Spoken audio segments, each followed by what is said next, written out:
Yo esta mañana me encontré con Yayo y le dije, hola, conmigo es con quien vas a conversar esta tarde y no quiero que hablemos nada más, porque quiero como tener el placer de descubrirla de la mano con ustedes. De pronto tengo una ventaja frente a algunos de los que están acá, y es que yo ya leí algunos de sus libros, y pues siempre la lectura es como un diálogo que uno va teniendo con el autor. Entonces uno subraya y es como, estoy de acuerdo, tengo una pregunta, no estoy de acuerdo, yo diría esto, pero nunca hemos conversado y esta será nuestra primera conversación de una vez en vivo, con público y con cámaras. Muy bien. Esta conversación va a girar en torno a uno de sus últimos libros. Ella ha publicado 5, pero 2 son como un parto de gemelos porque nacieron al tiempo. Uno de ese libro se llama Educar para la sostenibilidad de la vida, una mirada ecofeminista a la educación. Y cuando hablo de ecofeminismo tengo muy claro que estamos en Jericó, que es un lugar del país que ha sido visible por la lucha ecológica que ha dado, pero quisiera empezar preguntándote por otro libro que también está disponible acá, que es un libro ilustrado precioso sobre derechos humanos, en el que tú cuentas algunos de los hitos de derechos humanos pues, que hay desde la Declaración Universal, pero quisiera leer algo que me parece que es ejemplo de la reescritura de esos derechos humanos. Todas las personas merecemos ser respetadas y valoradas, independientemente de dónde hayamos nacido, de cuánto tengamos, de lo que creamos o pensemos, de que caminemos con las piernas o en una silla de ruedas, de cuál sea nuestro sexo, de a quién amemos, de cuál sea el color de nuestra piel o la edad que tengamos. Todas las vidas son importantes y merecemos vivirlas satisfactoriamente. Y me parece que esa reescritura de la Declaración de los Derechos Humanos pues es un buen punto de partida de por qué hay que reescribir los derechos humanos versión siglo XXI. Bienvenida. Bueno, pues muy buenas tardes a todos y a todas. Gracias, Adriana. Para mí también es un placer esta sorpresa de llegar a la conversación. Pues sí, yo creo que los derechos humanos tienen que ser de alguna manera revisitados y alguno de ellos reformulado y reescrito, ¿no? Rita Segato dice que estamos viviendo un momento de quiebra de la razón humanitaria. Atravesamos una crisis profundísima que es ecológica, que es social, que genera unas enormes desigualdades y unos impactos brutales en algunos lugares, probablemente los que menos ha contribuido a crearla.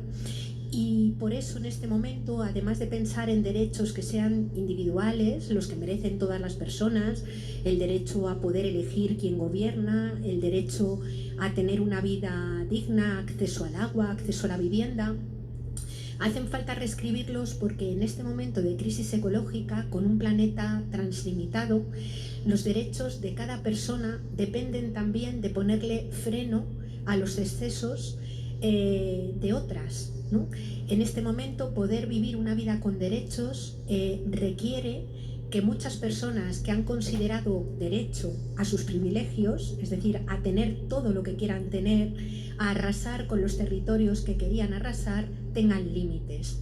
Por eso me parece que es necesario reescribirlos, teniendo en cuenta que las personas somos personas diversas, no todas somos iguales, y es preciso garantizar la equidad, pero a la vez el derecho a la diferencia. Empecemos entonces con el ecofeminismo. Algunas personas, cuando se dice la palabra feminismo, como que tienen cierta resistencia, o la mitad del auditorio, la mitad de la humanidad, los hombres, lo ven desde la barrera como yo no quepo ahí, ¿cierto? O yo pongo atención, me interesa lo que dicen, pero eso es un asunto de mujeres. ¿Cómo lees tú esa definición de feminismo para poder entrar a hablar del activismo ecológico que nos involucra a todos, hombres y mujeres? Bueno, desde mi punto de vista, o el feminismo al menos que yo he vivido, en el que yo bueno, pues desarrollo la práctica activista, es todo menos un feminismo excluyente, ¿no? Y yo creo que no es difícil entender la relación entre ecologismo y feminismo si nos preguntamos de qué depende la vida humana. Si nos hacemos esa pregunta, o formulado de otra manera, ¿qué es lo que no hubiera podido faltar para que cualquiera de las personas que estamos aquí ahora mismo hubiéramos podido llegar desde el día que nacimos hasta el día de hoy estando vivas? Hemos de reconocer dos importantes dependencias. La primera de ellas viene dada porque nuestra especie, la especie humana, es una especie inserta en la trama de la vida.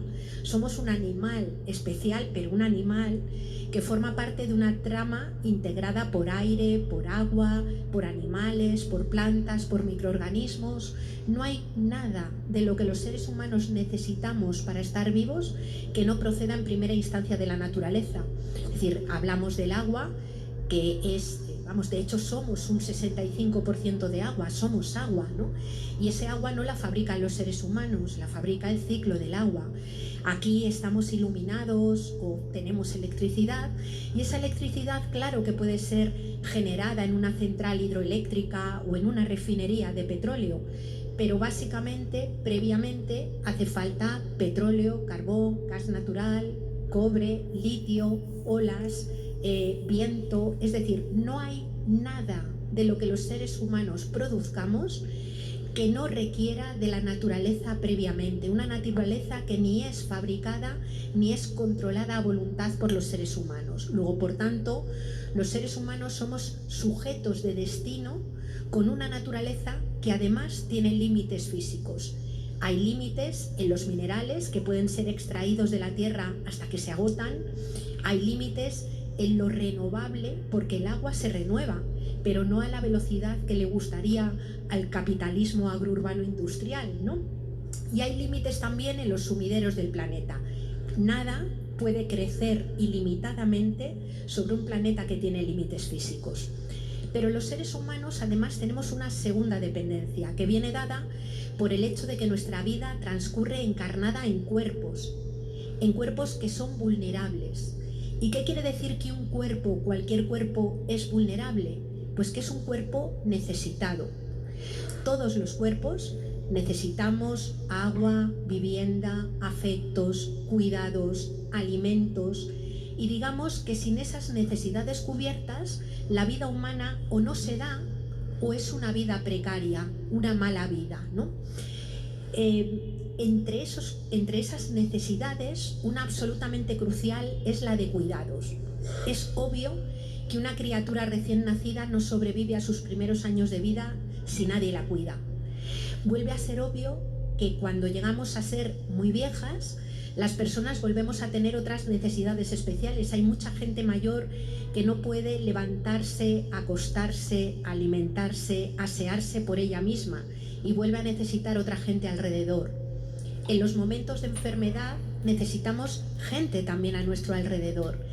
Y si tenemos una diversidad funcional, dependiendo de cuál sea esa diversidad funcional, puede que necesitemos alguien al lado todos los días y todo el tiempo de nuestra vida para tener una vida digna, ¿no? Eso quiere decir que no hay ningún ser humano completamente independiente.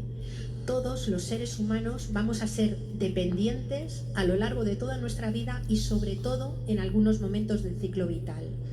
¿Y quién se ha ocupado del cuidado de los cuerpos vulnerables a lo largo de la historia y en casi todos los lugares? Pues han sido mayoritariamente mujeres, realizando unas tareas invisibilizadas, que muchas veces no han sido denominadas trabajo. Sus tareas no tienen nombre. Y cuando una mujer llega a mayor, si tiene protección económica, no es porque la sociedad le reconozca derecho a una pensión por lo que han aportado, sino pues porque normalmente se tiene un vínculo, muchas veces el del matrimonio, con alguien que se ha participado en el mercado laboral, ¿no? Por tanto, somos ecodependientes e interdependientes, y esto significa asumir que una vida nacida, por el hecho de haber nacido, no es una certeza. Una vida nacida es una posibilidad, y que esa vida posible se transforme en vida cierta depende de esa interacción con la naturaleza y de esa interacción con otras personas que nos cuidan desde que nacemos hasta que morimos, ¿no? El ecologismo se ha ocupado en visibilizar la relación con la naturaleza, hacer visible que no hay vida posible sin naturaleza y que cuando la naturaleza se destruye, lo que estamos haciendo es destruir nuestras propias posibilidades de existencia, ¿no? Y el feminismo lo que se ha ocupado es en visibilizar que la vida no se sostiene si no se cuida, que la vida hay que sostenerla intencionalmente y que es injusto que sean solamente mujeres quienes se ocupan mayoritariamente de sostener vidas en un modelo que además ataca la propia vida, porque son modelos económicos y políticos que tienen otras prioridades, el crecimiento económico, el progreso material, siendo la vida, el sostenimiento de la vida digna como una especie de subproducto, es decir, si a la economía le va bien, la gente tiene derecho a tener un salario o a tener casa. Si a la economía no le va bien, pareciera que ese derecho no existe. El feminismo lo que hace es poner en el centro la consideración de que las vidas humanas son necesitadas y que para poder sostenerse con dignidad hace falta que colectivamente, digamos, seamos capaces de responder a esas necesidades. Me he extendido un poco, pero no sé si se ha entendido bien. Pero está muy bien. En tu libro, voy a leer un aparte, porque acabas de hablar de la vulnerabilidad, que quiero volver a eso. Dices: todos los cuerpos tienen necesidades que deben ser cubiertas para poder mantenerse vivos: alimentos, agua, energía, vivienda, cuidados, relaciones. Si un ser humano no tiene necesidades, es porque está muerto. Por eso decimos que todos los seres humanos son vulnerables e interdependientes. A lo largo del libro hablas varias veces de la vulnerabilidad, pues la vulnerabilidad del planeta, sí, pero la vulnerabilidad del cuerpo, de cada uno de nuestros cuerpos. Y yo pensaba cuando te leía que todas estas conversaciones que hay sobre las nuevas masculinidades pasan también por reconocer la vulnerabilidad de los machos, del cuerpo masculino, y cómo al reconocer esa vulnerabilidad masculina, pues hay también un deber de cuidado, que es el cuidado del que tú hablabas. Me pareció muy interesante como esos lazos que vas proponiendo, del cuerpo, la vulnerabilidad, para entender el planeta en su vulnerabilidad. En realidad, vuelvo a la idea de que al ser un animal inserto en una trama de la vida, compartimos muchísimas cosas con otras especies y con la propia vida de la que formamos parte, ¿no? Efectivamente, todos los cuerpos son vulnerables. Si algo ha hecho el patriarcado es ocultar la vulnerabilidad de una parte de la población, ¿no? Fundamentalmente de los hombres, y no de todos, porque el patriarcado como sistema también oprime a muchos hombres, a los que no están en una posición de privilegio, ¿no? Digamos que la sociedad patriarcal fundamentalmente es una sociedad basada en el dominio. El patriarcado es un sistema que se basa en la fantasía de la individualidad, en la fantasía de que hay personas que pueden vivir bajo una triple falsa emancipación, como si pudiéramos vivir emancipados de la naturaleza. Y eso ha hecho que una cultura, fundamentalmente la cultura occidental, haya visto la naturaleza desde la exterioridad, desde la superioridad y desde la instrumentalidad, como si pudiéramos flotar por fuera y por encima de la naturaleza y no fuéramos parte de ella.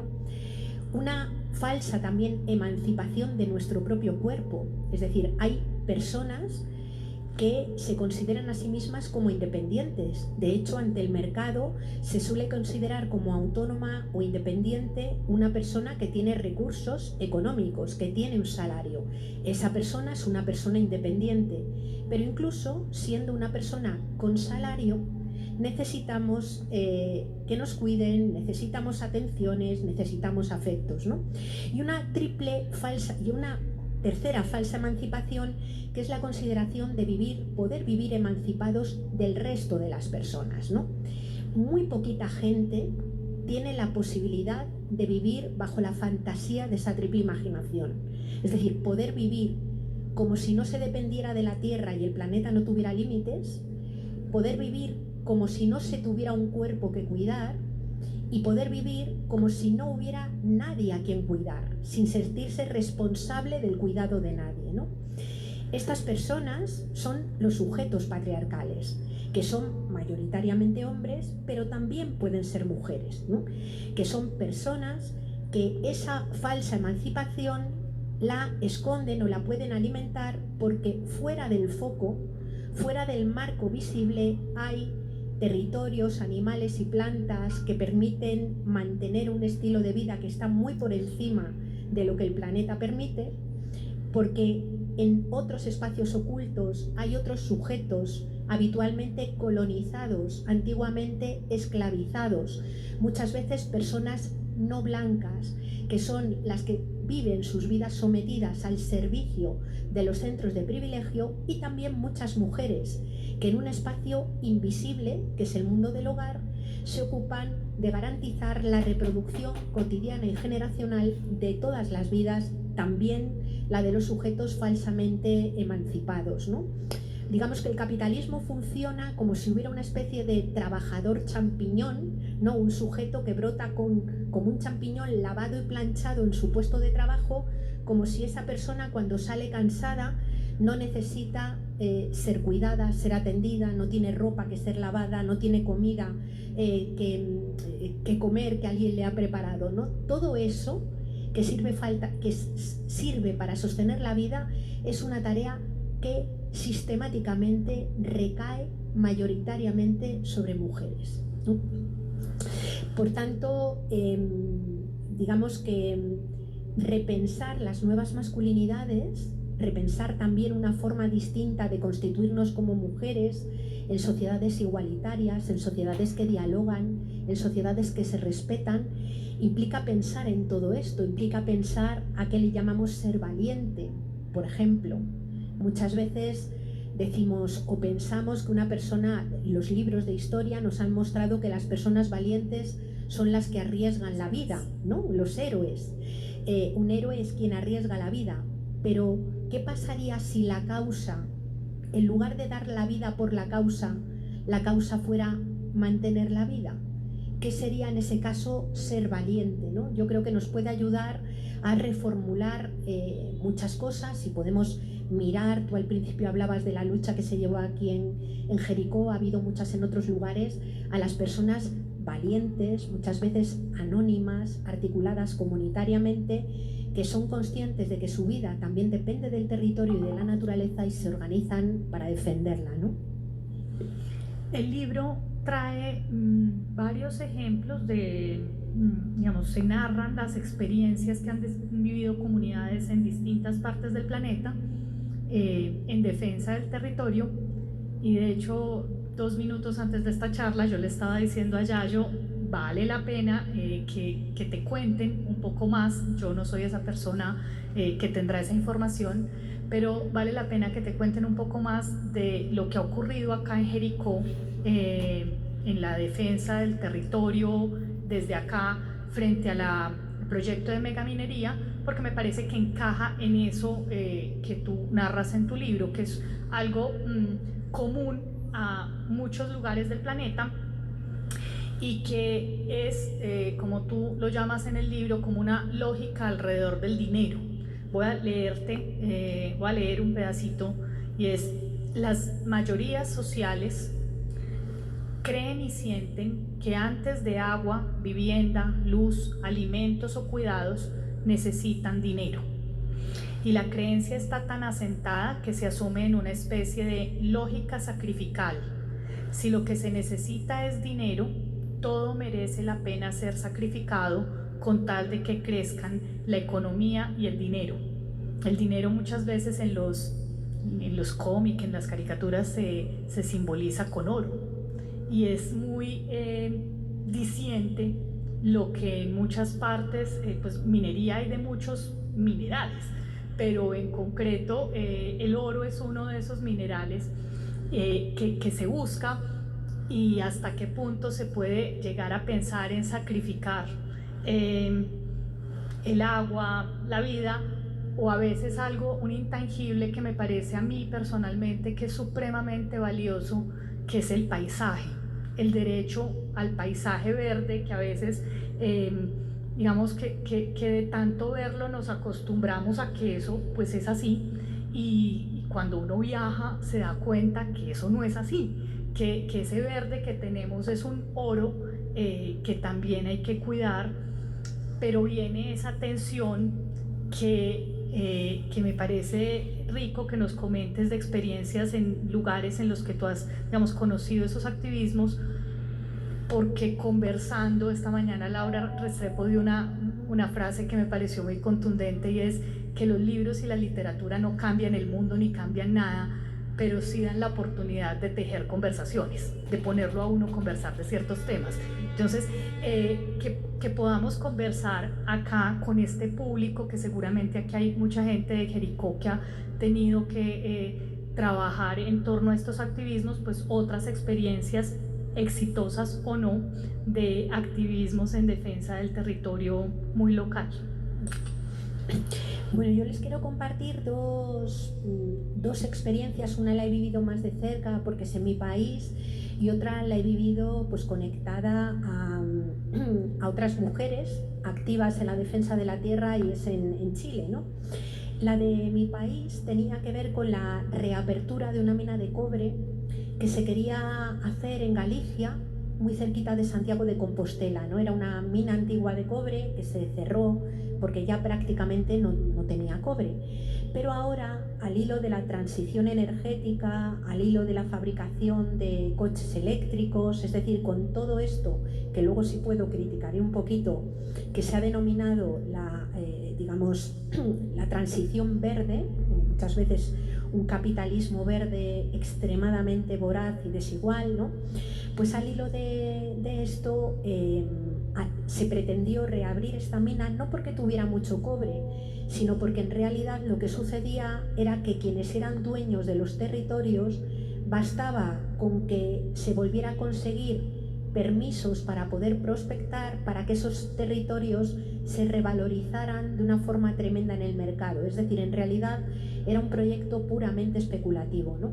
Es una zona donde hay bastante agricultura y ganadería de pequeñas granjas, ¿no? Es un tipo de organización en minifundio.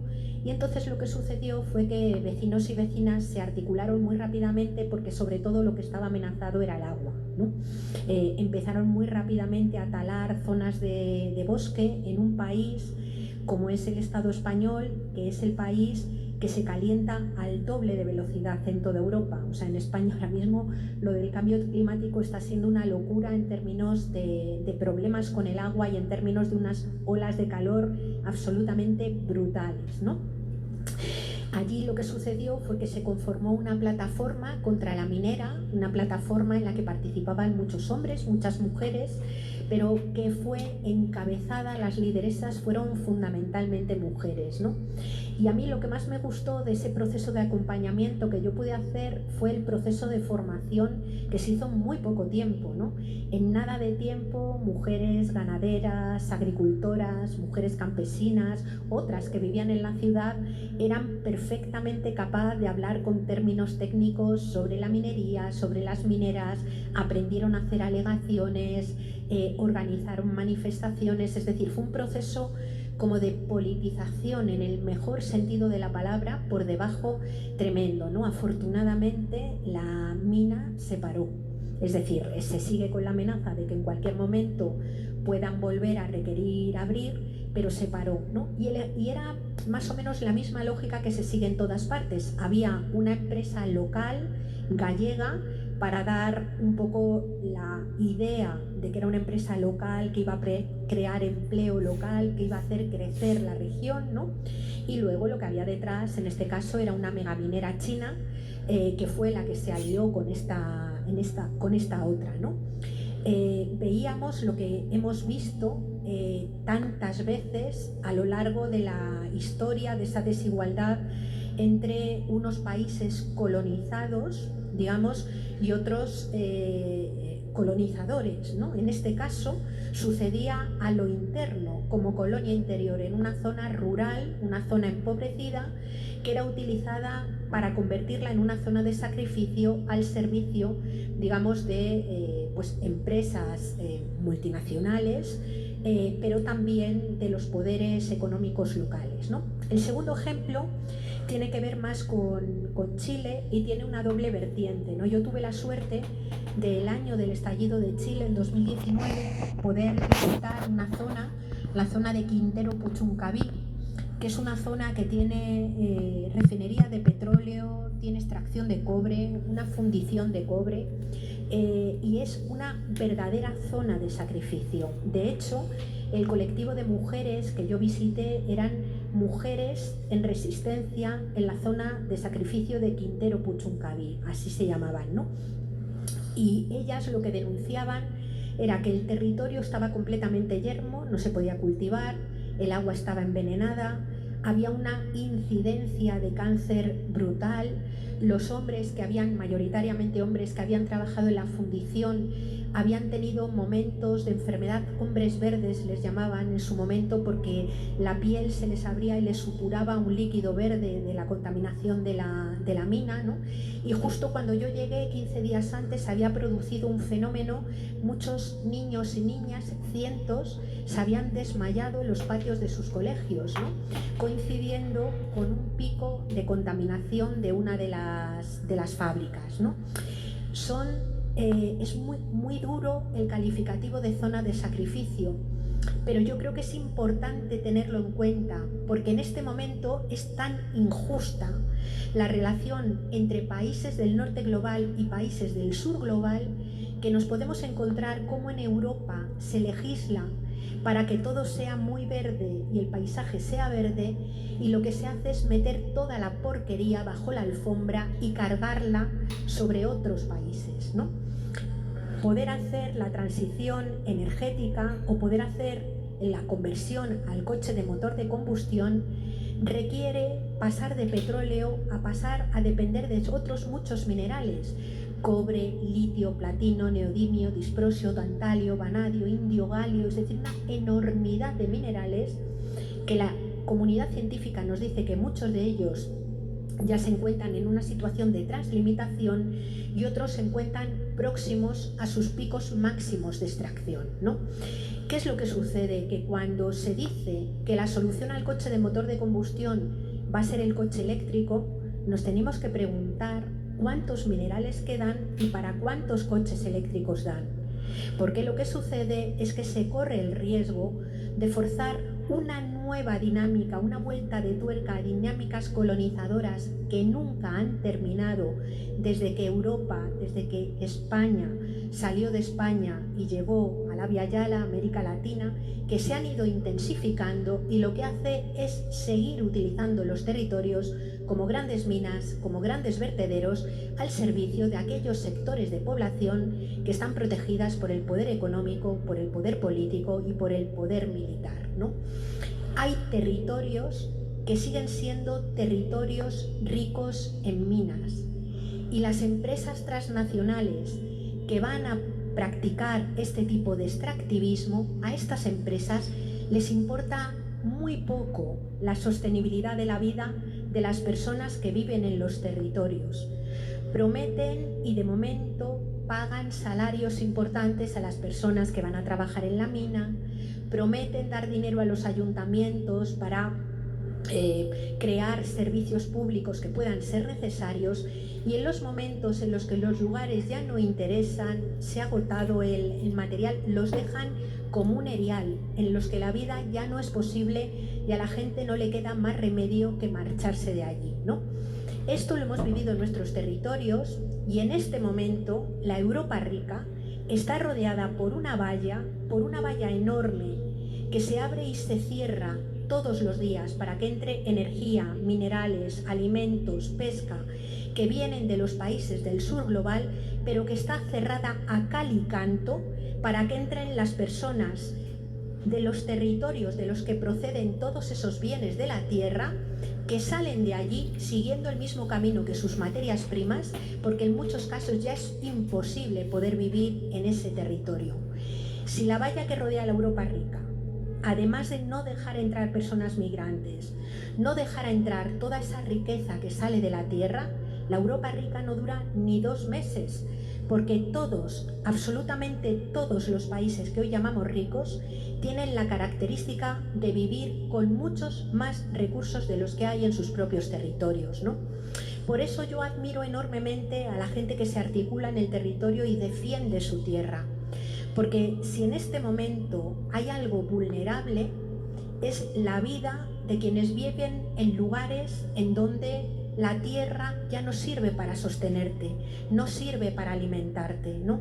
Y esto sucede precisamente en un momento en el que ya estamos ante el agotamiento del petróleo y demás. De hecho, por ejemplo, ahora en Europa, que tenemos una guerra, la guerra de Rusia contra Ucrania, hemos podido ver cómo de repente países como Alemania o como Francia, que eran la imagen de lo verde, rápidamente renuncian a sus políticas verdes, vuelven a carbón, porque básicamente ya no les llega el gas natural o el uranio, en el caso de Francia, que tienen paradas todas las centrales nucleares, el uranio que venía también de Rusia.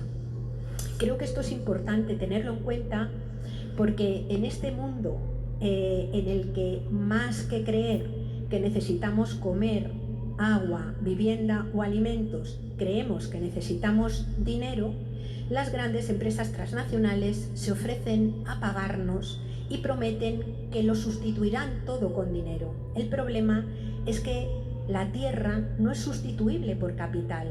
Una vez que las fuentes de agua se han deteriorado, una vez que están contaminadas, una vez que el suelo se ha destruido, tienen que pasar siglos y siglos y siglos para que ese suelo vuelva a ser capaz de producir alimento, para que ese agua vuelva a servir para garantizar la vida. Y es peligroso, desde mi punto de vista, confiarle la vida a empresas que tienen como principal prioridad ganar dinero, a empresas a las que en realidad la calidad de nuestra vida les importa un carajo, ¿no? Yayo, cuando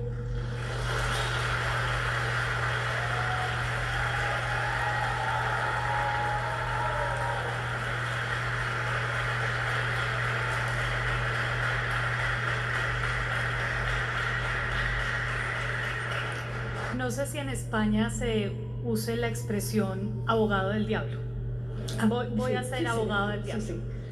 Bueno, voy a ser abogado del diablo.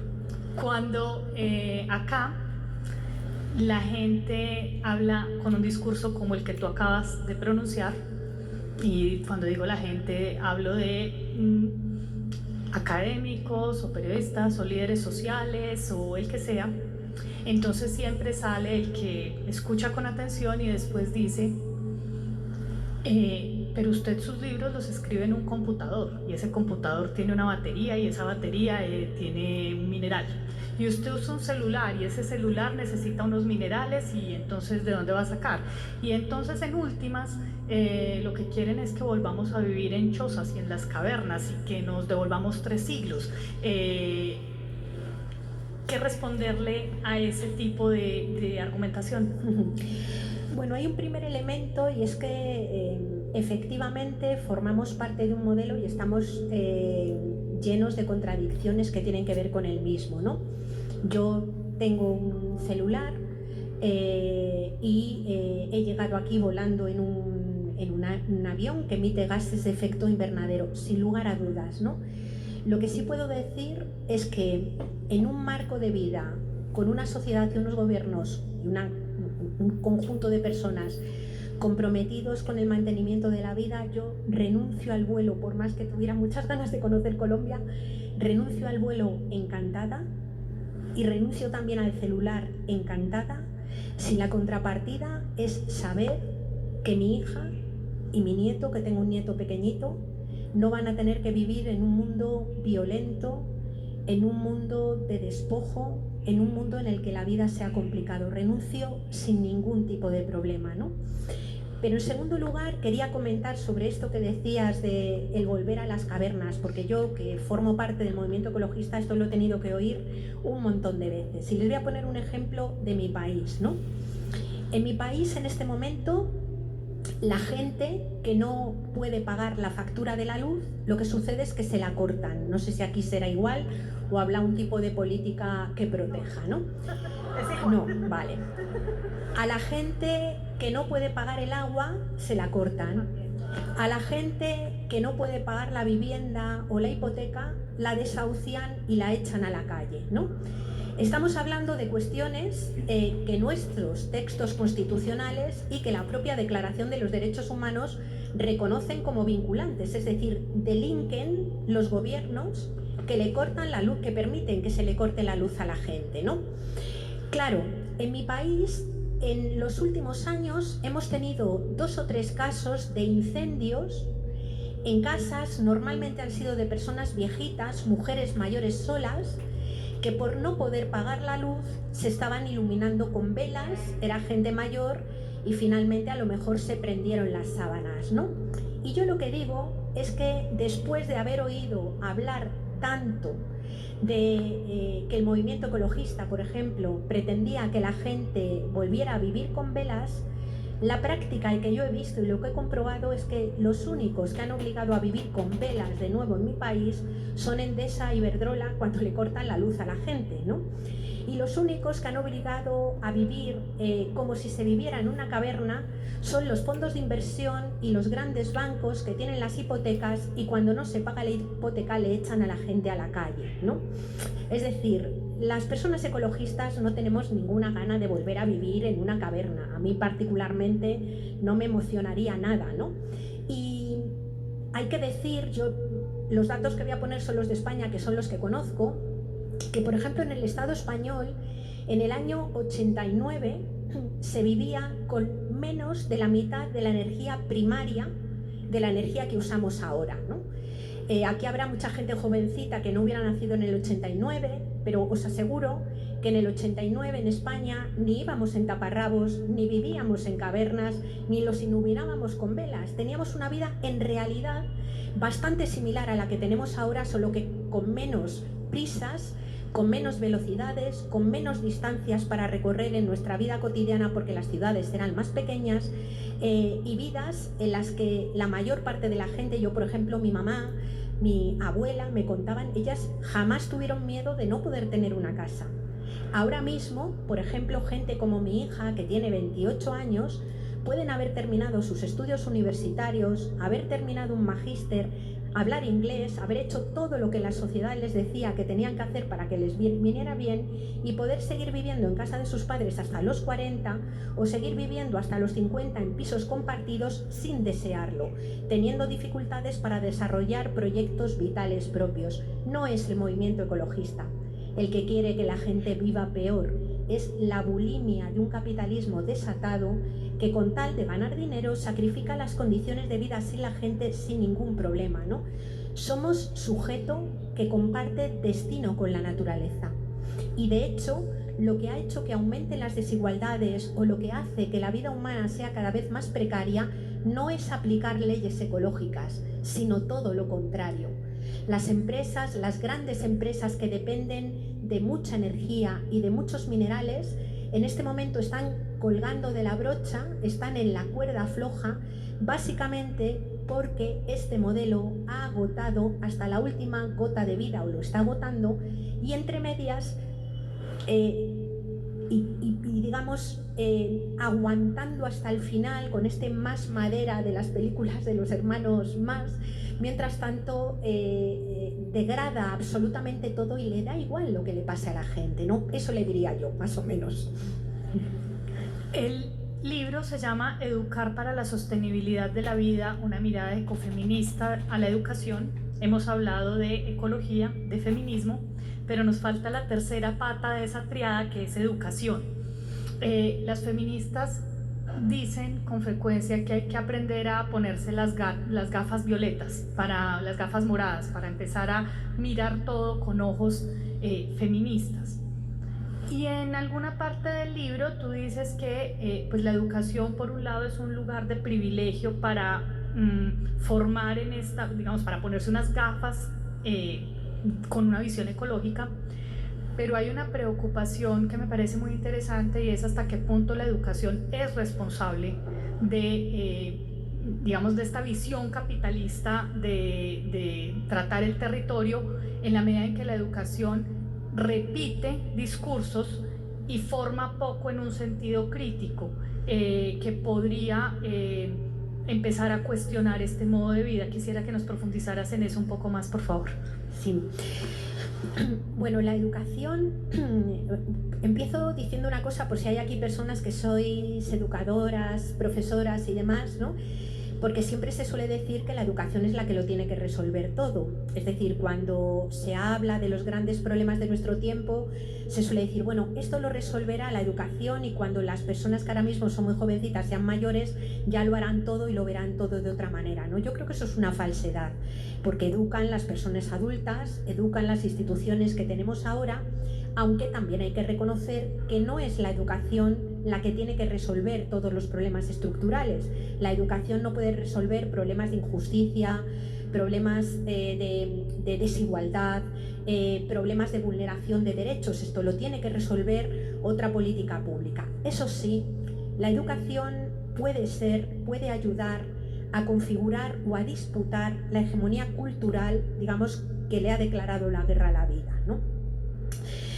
Yo tuve la posibilidad de participar con otros compañeros y compañeras hace ya unos cuantos años en un trabajo que hicimos que se llamó El currículum oculto antiecológico de los libros de texto. Entonces miramos y leímos unos cuantos libros de texto de todas las asignaturas y de las editoriales más grandes, e hicimos un trabajo de ver qué era lo que los libros contaban, ¿no? Por ahorraros detalles, os diré que los libros de texto resultaban ser una verdadera inyección de neoliberalismo en vena, desde que los niños y las niñas entraban con 3 años en el cole hasta que terminaban sus estudios, ya fuera formación profesional o la educación que les permitía acceder a la universidad, ¿no?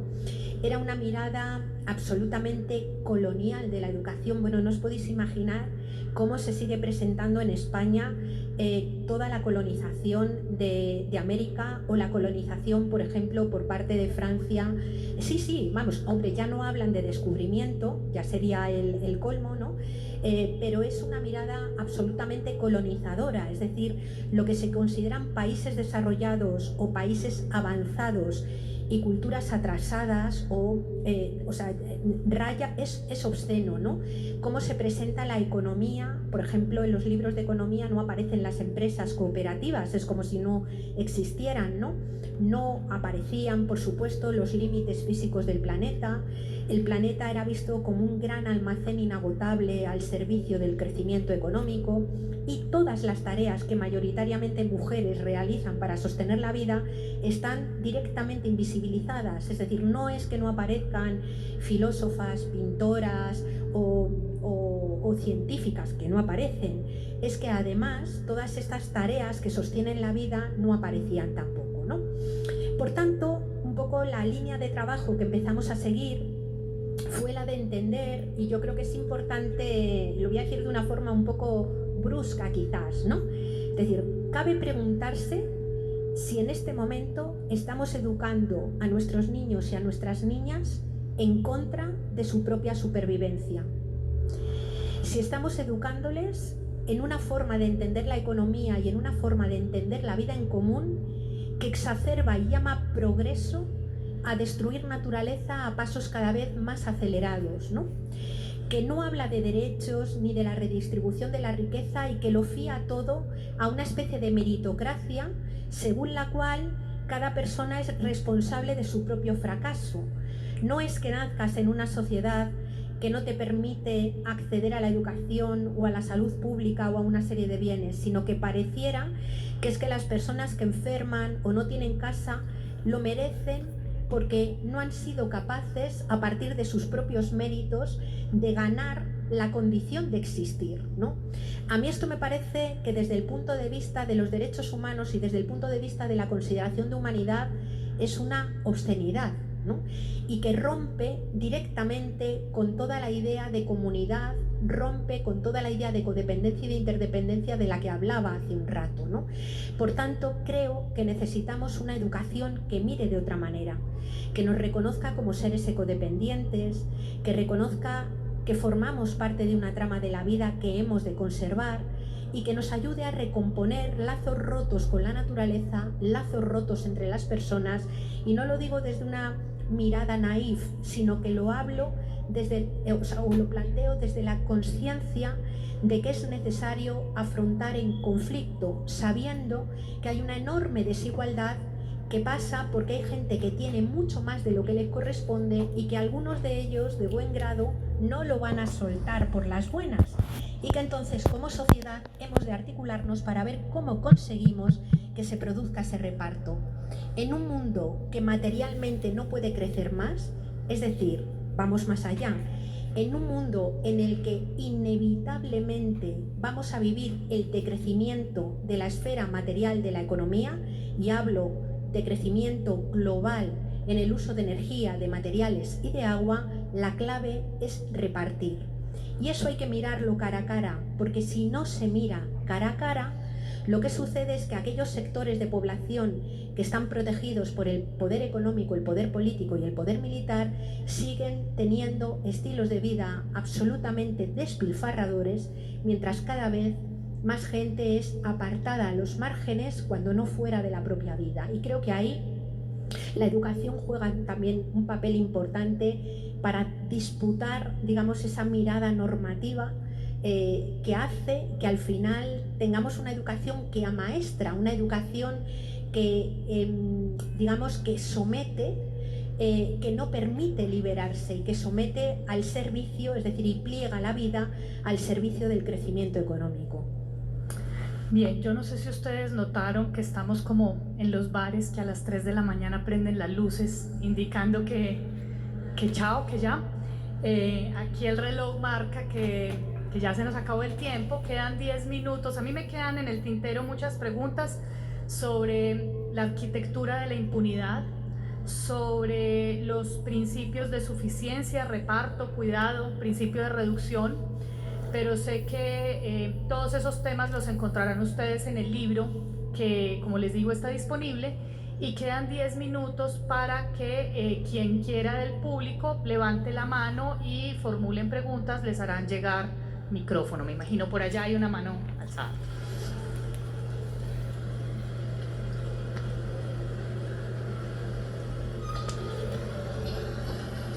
Me llamo Isabela y quisiera preguntarle a Yayo cómo conciliar, o sea, es que me suena mucho la idea y que he estudiado bastante sobre que las acciones como individuales y personales requieren, pues no nos ayudan a cambiar una realidad estructural, ¿cierto?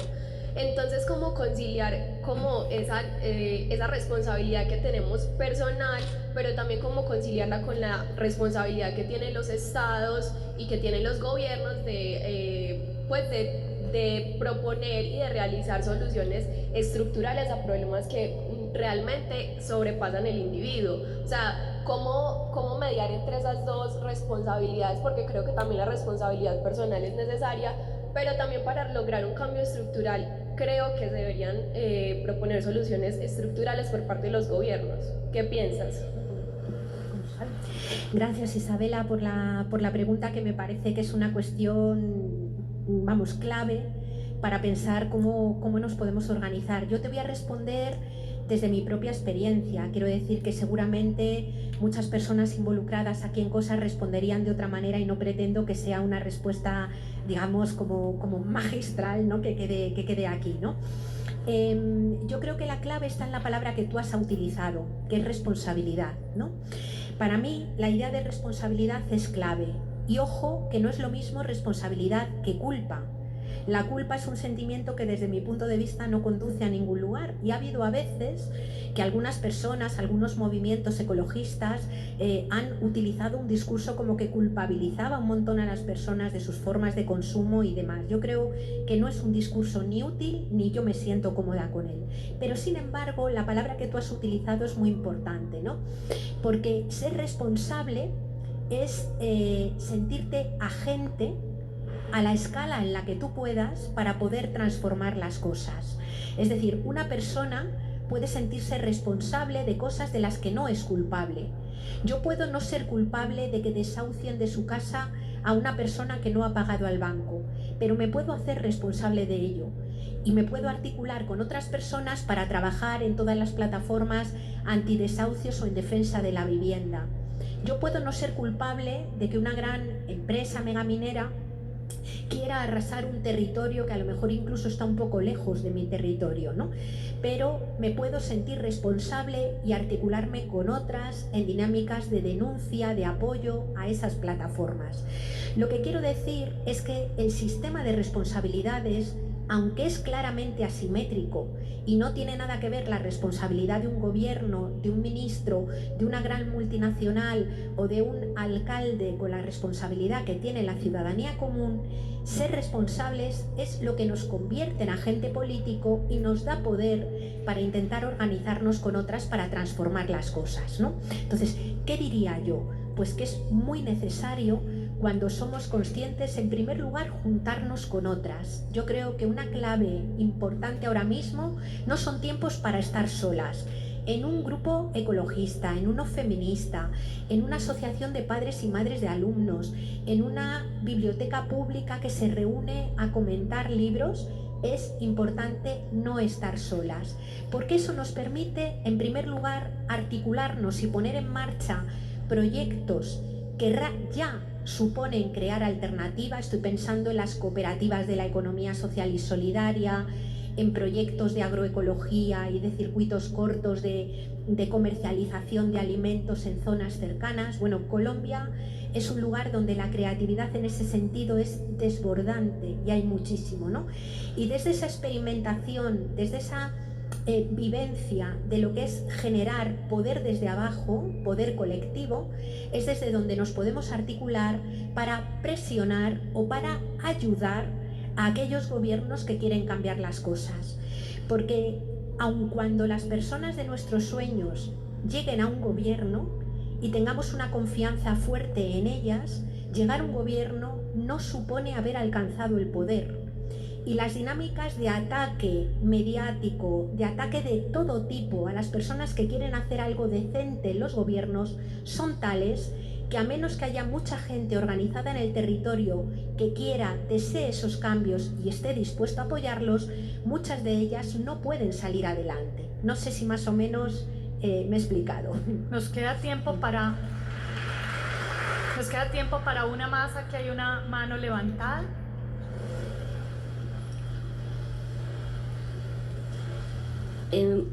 Muchas gracias y bienvenida, Angélica, hoy al país. En lo cotidiano quisiera saber cómo se construye una perspectiva feminista y ecológica desde el diario vivir y qué instrumentos han desarrollado para poder establecer la relación entre el impacto ocasionado por estos megaproyectos, esta explotación y lo que son situaciones de discapacidad, enfermedades, impacto ambiental y la incidencia de la guerra en Ucrania y el cambio climático en todo eso. Gracias.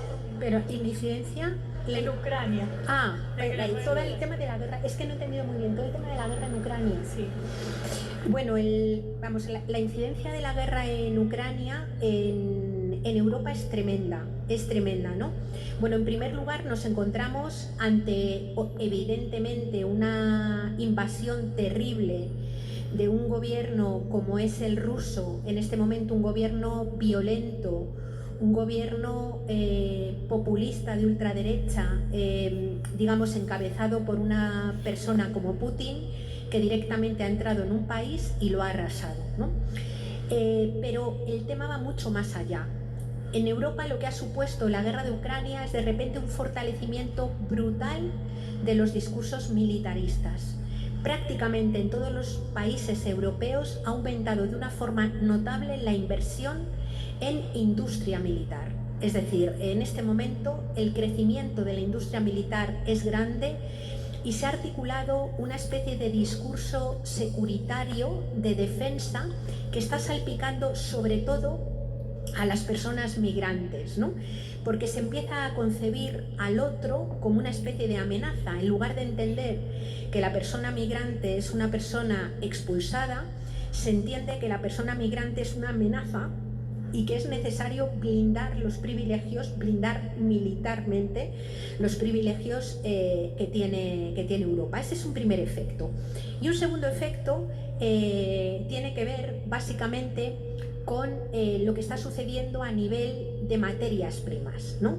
Ucrania y también Rusia eran realmente los grandes graneros de Europa, ¿no? Pero no solamente eso, sino que de Ucrania, por ejemplo, venían una buena parte de los fertilizantes que hacen falta o que se usaban en la agricultura europea. De Rusia viene el uranio que se utiliza en las centrales nucleares.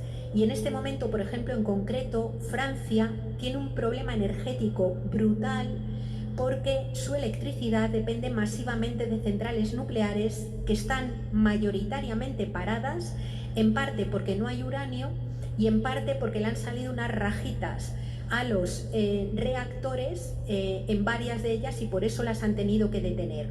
Se le mezcla que además la ola de calor de este verano ha bajado enormemente el caudal de los ríos franceses y esos caudales de ríos no pueden refrigerar tampoco las centrales nucleares. Por tanto, hay un problema tremendo. Bueno, se me olvidaba el suministro de gas natural, que viene fundamentalmente de Rusia y de Ucrania. Hay un problema que afecta de una forma tremenda a los países ricos de Europa, ¿no? La reacción de los países europeos ha sido brutal, ¿no? Porque primero introdujeron una serie de sanciones económicas para Rusia, sanciones que económicas decían, bueno, les sancionamos y bloqueamos todo menos la energía. Claro, como el tema no funcionaba, finalmente tuvieron que bloquear también la cuestión de la energía. Pero lo que se está haciendo es que la energía se la compra India a Rusia y luego India se la vuelve a vender a Europa, ¿no? El resultado es que la situación es tremenda, ¿no? Y en lugar de mirar, de reflexionar y decir, hemos creado un modelo que es que no se sostiene porque el problema no viene solo ahora por la situación de Rusia. Ya teníamos un problema de suministro de energías fósiles previo que viene dado por esto que la Agencia Internacional de la Energía ha reconocido, que ya en 2006 se alcanzó el pico de extracción de petróleo en un mundo que podría decirse que come petróleo, ¿no? Por tanto, la situación es, yo diría que grave. Y lo que se está viendo es que los discursos de la Europa verde flojean, digamos, y retroceden en el momento en el que ves en peligro, digamos, los privilegios del propio lugar, ¿no? Entonces, la situación es tremendamente grave, no se va a resolver aunque acabe la guerra de Ucrania y vuelva el gas natural de Rusia, y más bien requiere que de una forma rápida a modelos que estén basados en un fortísimo ahorro de recursos que tienen que ver con la naturaleza y en un reparto de todo aquello que es preciso para que todo el mundo viva bien. De no hacerse eso, lo que sucede es que va a pasar de todos modos. Es decir, de todos modos, queramos o no queramos, tendremos que vivir con menos energía y menos materiales. La clave es si lo vamos a hacer con criterios de mercado, es decir, quien tiene dinero paga lo que desea tener y quien no lo tiene se queda sin ello, o lo vamos a hacer por una vía, digamos, humana, que pasa por repartir los recursos que hay y por blindar no los privilegios de las élites, sino los derechos, lo que cada persona necesita para poder vivir con dignidad, ¿no? Ahí es donde estamos ahora mismo un poco. Muchas gracias. Es posible.